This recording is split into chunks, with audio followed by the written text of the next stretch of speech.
Lagay ng ekonomiya, kalakalan, negosyo at iba pa. Atin ang alamin dito sa Ang Pilipinas Ngayon. Magandang araw, narito ang balitang negosyo at kalakalan. Matagumpay ang Pilipinas sa paglikom ng mahigit 100 million US dollars na revenue sa pamamagitan ng Halal Friendly Philippines campaign sa ginanap na Saudi Halal Expo. Nangangahulugan ang tagumpay na ito na nakamit ng Pilipinas ang reputasyon sa international stage bilang trusted provider ng halal certified products at services. Pahayag ni Department of Trade and Industry o DTI Secretary Cristina Roque, kabahagi pa rin ang tagumpay ng layunin ng bansa tungo sa bagong Pilipinas na mayroong matatag at malakas na halal ecosystem na nakakasabay sa global demand. Dagdag ni Roque, resulta ito ng pagsisikap ng mga industriya at pamahalaan sa pagpapasigla ng negosyo, paghimok ng dayuhang pamumuhunan at paglikha ng trabaho para sa mga Pilipino at sa global halal community. Kasama sa pangunahing sektor na nagpalakas ng revenue ang pre-cooked ready-to-eat food segment na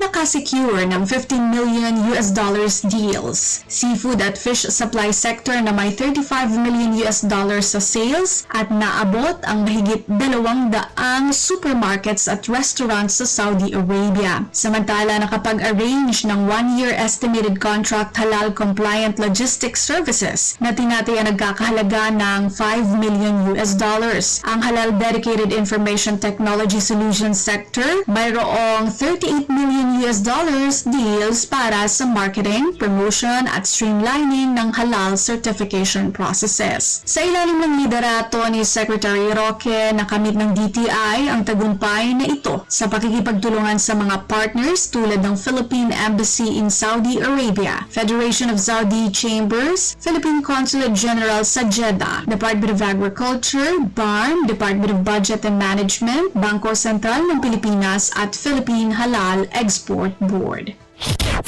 Lagay ng ekonomiya, kalakalan, negosyo at iba pa. Atin ang alamin dito sa Ang Pilipinas Ngayon.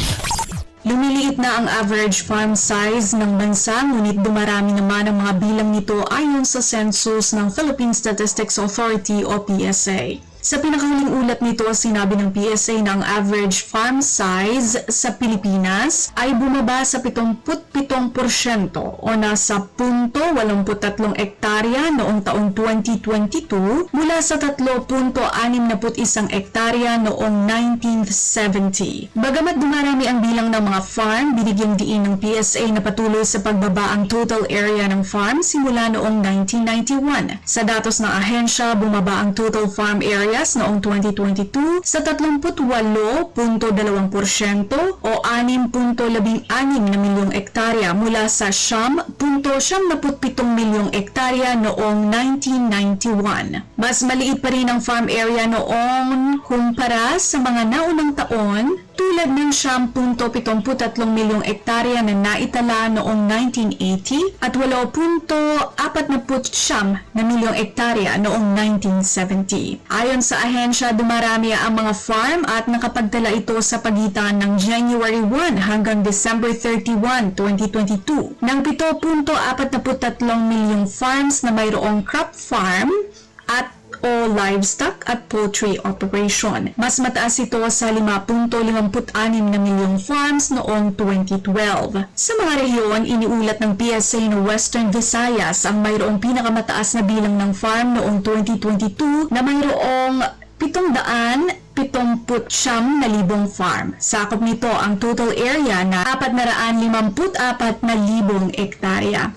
Ang Central Visayas mayroong 722,000 mga farm katumbas ng 305,000 ektarya. Ang National Capital Region o NCR ang mayroong pinakakaunting bilang ng farm na mayroong 34,000 farm o katumbas ng 15,000 ektarya. Pag-uulat pa ng PSA, ang top 3 na mga rehiyong mayroong pinakamaraming farm area ay ang Soxargen na mayroong 600,000 ektarya, Bicol Region na mayroong 519,000 ektarya at Cagayan Valley na mayroong 514,000 ektarya. Lagay ng ekonomiya, kalakalan, negosyo at iba pa. Atin ang alamin dito sa Ang Pilipinas Ngayon.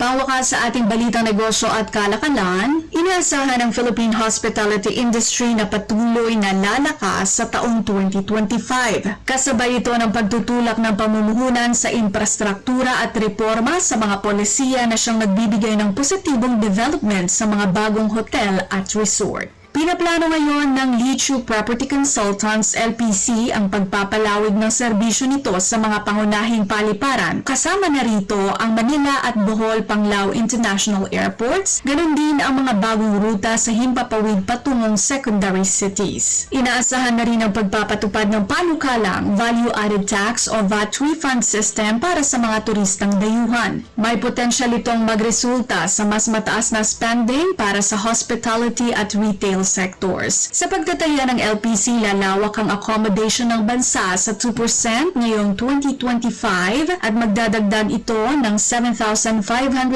rooms sa pamamagitan ng 34 na mga proyekto nito. 54% o katumbas ng 4,134 na mga rooms sa Luzon. Sinusundan ito ng Visayas na mayroong 3,000 at 336 na mga rooms at Mindanao na mayroong 70 rooms. Metro Manila ang magkakaroon ng pinakamalaking dagdag na aabot sa 2,882 rooms. Central Visayas na may mahigit 2,300 rooms. Mayroong ding bagong accommodation sa Panglao na mayroong mahigit 100 rooms, Mactan na mayroong mahigit 800 rooms at Cebu City na mayroong mahigit 500 rooms. Mayroong ding dadagdag sa mga beach destination tulad ng Boracay, Coron at El Nido. Ganun din ang Baguio, Laguna at Batangas.